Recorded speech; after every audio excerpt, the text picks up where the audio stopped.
Hello, everybody, and welcome back to OMB Reviews. I am the critic who is a cynic. Hope we're doing well, and today we'll be talking about a rumor that Michael Keaton's Batman could potentially become the Batman of the DCEU. Now, this is, of course, a rumor and must be taken with a giant grain of salt. But before going any further, please make sure you smash that like button, light up that fire button if you're watching over on Odyssey, and also smash the rumble button if you're watching over on that platform, and also that you're subscribed to the channel with the bell notification turned on. That way you know every time a new video or live stream goes live on the channel. So this coming from Bounding Into Comics, our friends over at Bounding Into Comics from JB Augustin, says the rumor maintains that Michael Keaton will be the Batman of the DCEU, ousting Ben Affleck. Now, first off, as I mentioned in the very beginning, this is a rumor, and so should be taken as such with a grain of salt. Though, if this rumor turns out to be true, personally, I would be a bit happy with this news.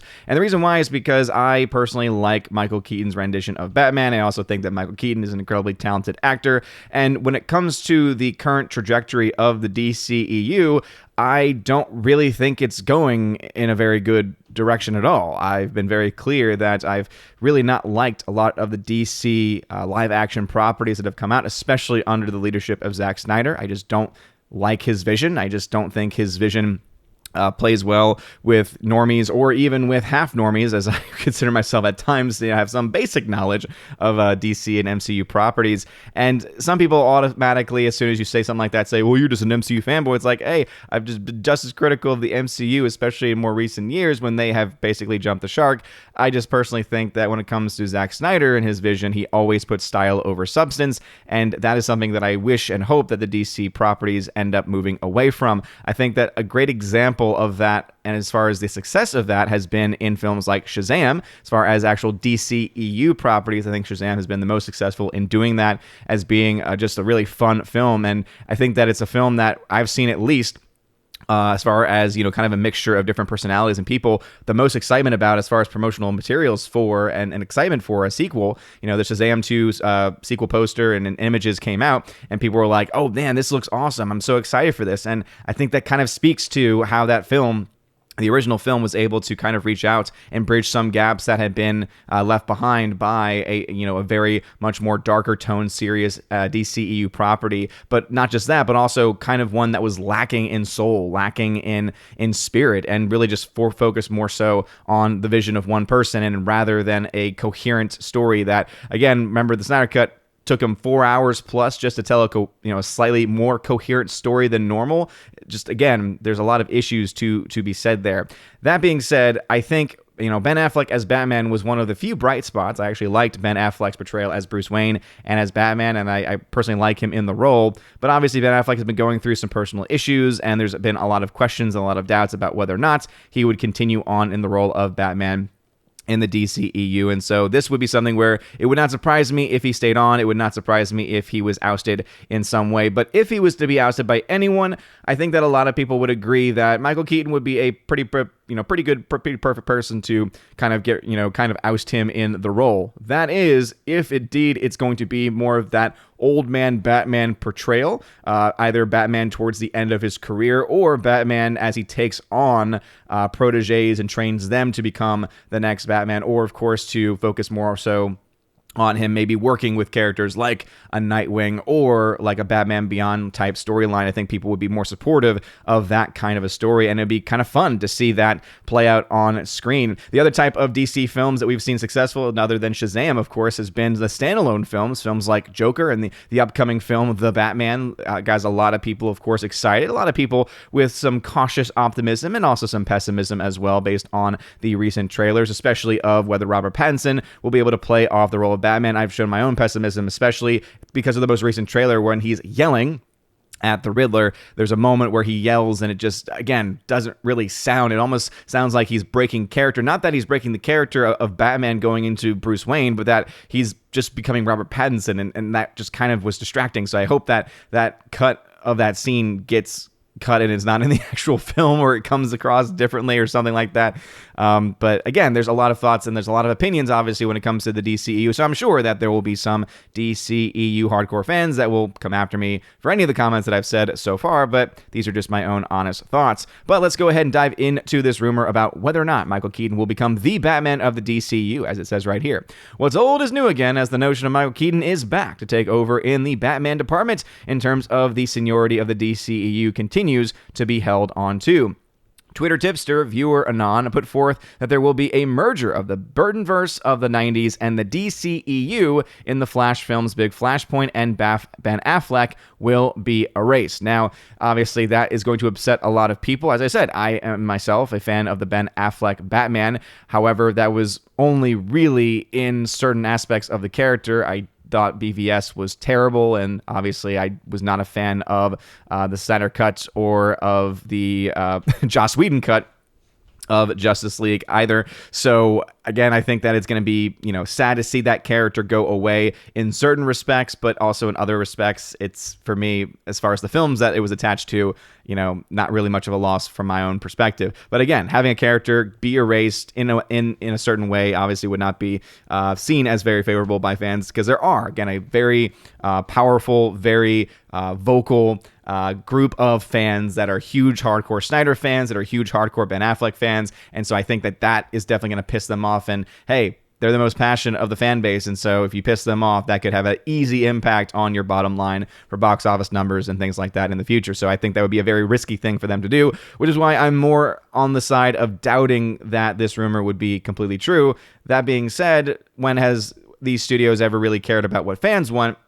Would also kind of leave it still within the possibility territory. Also, it's worth reminding everybody that the writer of the Flashpoint film, the writer of The Flash, is going to be the same writer of Birds of Prey, and so we can expect to have a very poorly written, poorly cobbled together story, just like what we've had before, like with anything else that this writer has done, right? She's done Birds of Prey. She also did the film Bumblebee, which, again, if we're going to be honest with ourselves, despite the fact that people were excited about the design of Bumblebee and the visual effects of Bumblebee in that film, the story was really lacking and was really not that well done in it, and a lot of it has to do because of Christina Dodson, who is the writer behind that project. As it says right here, though, from the source, right? So the Twitter tipster, it says, viewer non tweeted, "It's Keaton. At the end of The Flash, the DCEU and Burtonverse will have merged, and the Keaton will be Batman if that wasn't already clear." And then it goes on to say, from comicbook.com is one that he's referencing, saying the directors of #Batgirl say that the real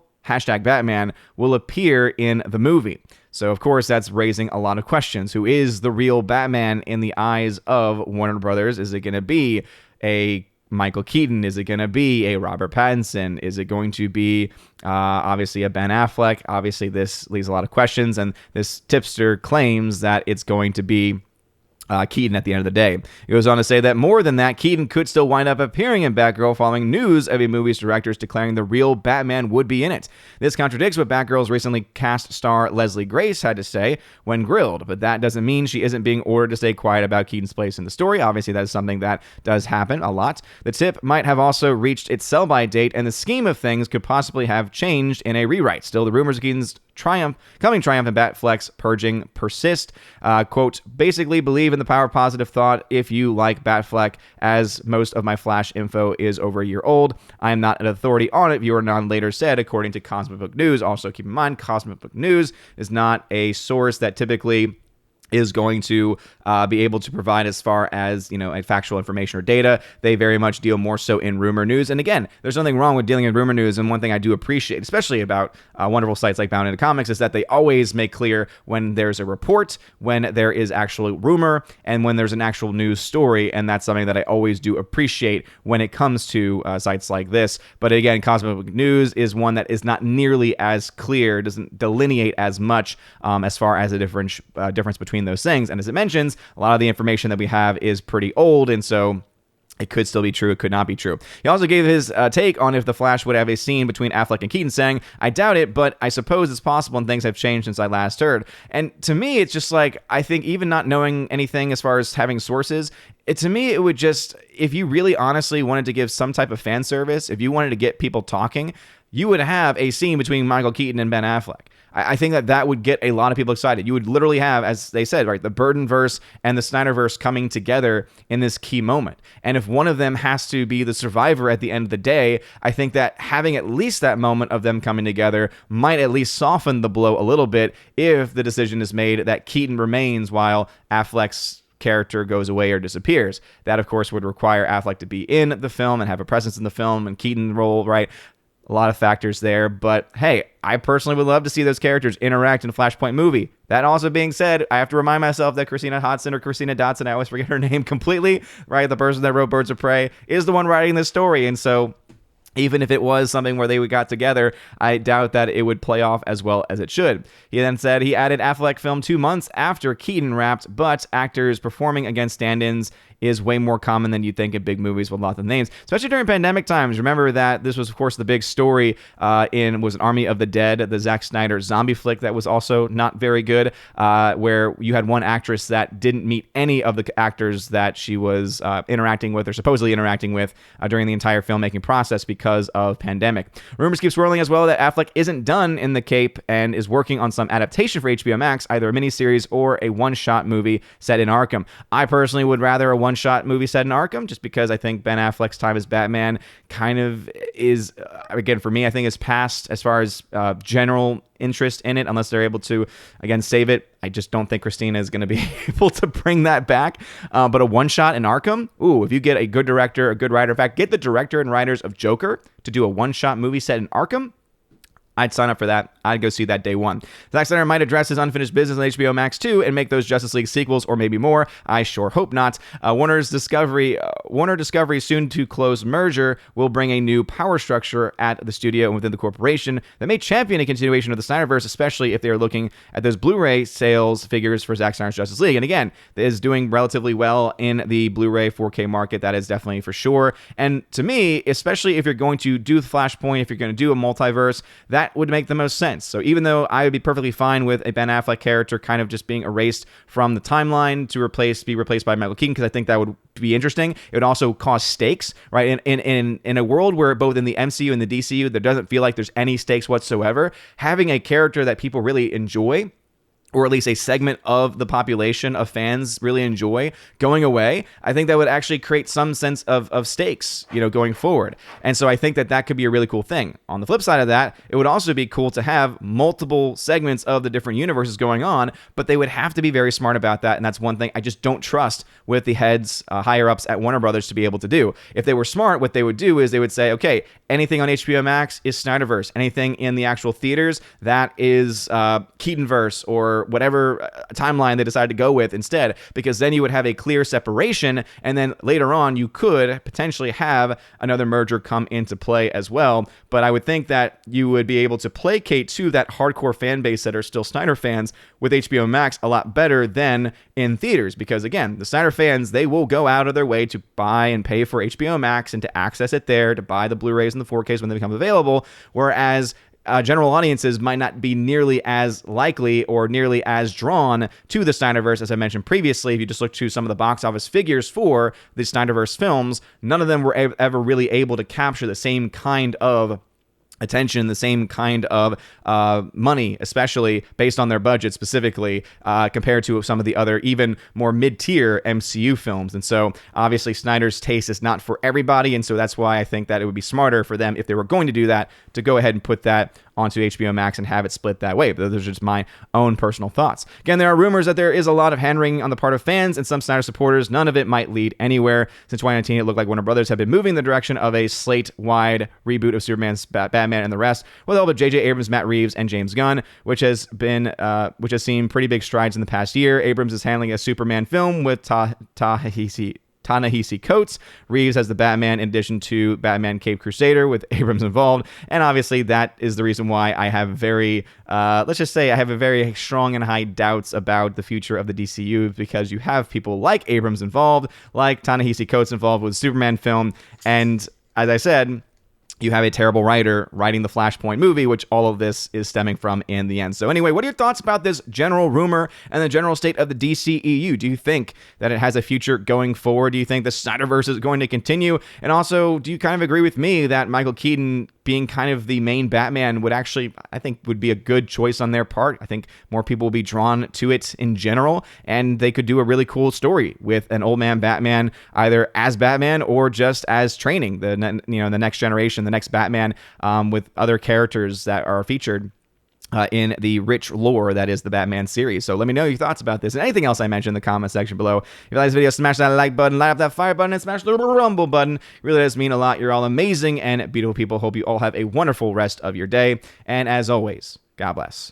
And now for a huge shout out to all of my November Patreon, Subscribestar, and Locals members. Starting first off with Patreon, Andrew Hoyle, animation commentator, Brandon, Brian P., Christopher Bowman, Dolores Ed, Dion, Father Christopher Miller, hail to you, Father, Father Damian Cook, Garrett Searles, Harold Francis, Inflamed Wood, Jacob the Juice, JC, Jeffrey Toon, Joe Horn, Jonathan Carney, Gomer Kyle 79, Laura the Modern Major General Story, Mike Jackson, Mad Mitch Dunaway, Mondo Spieler, Mr. Peabody, On to June, Orange Hat Reviews, Out of Step with Reality, Priscilla Hall, Rosetta Ullen, Stan Andrian, Teresa Martin, Theodore Bendon, Tina Bojan, and Tina B, the Empress of the Universe. And a shout out to my Subscribestar members, UAB, Mad Dog, Storm Tracker, The R, Fast Reaction, Nosferatu Gatsu,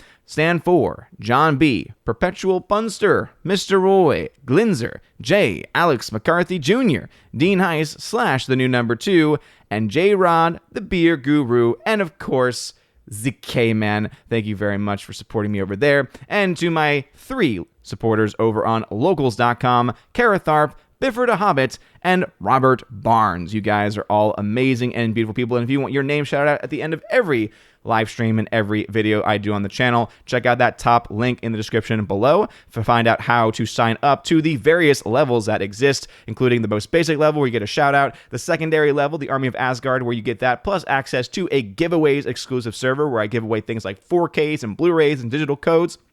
All kinds of stuff, a lot of fun. You then also have the Keeper of the Bifrost level where you get all that stuff, plus access to an exclusive podcast that I do with John the Flick Pick Flickinger. You get to ask us questions, and you get also access to that and the entire library of podcast episodes that we have done. And then there is, of course, the Chosen of Valhalla level, where not only do you get all of that, but also in your first month, you get a t-shirt of your choice and sent to you anywhere in the world. Of course, just let me know your size and the color option that you want. It'll be sent to you that first month. And also, you get to be featured on the once a month Chosen of Valhalla live stream, where we have a ton of fun talking about movies and projects and all kinds of stuff. Pretty much anything that the Chosen wants to talk about is on the table. So if any of that sounds interesting to you, check out that top link. You're all amazing and beautiful people. Hope you all have a wonderful rest of your day. And as always, God bless.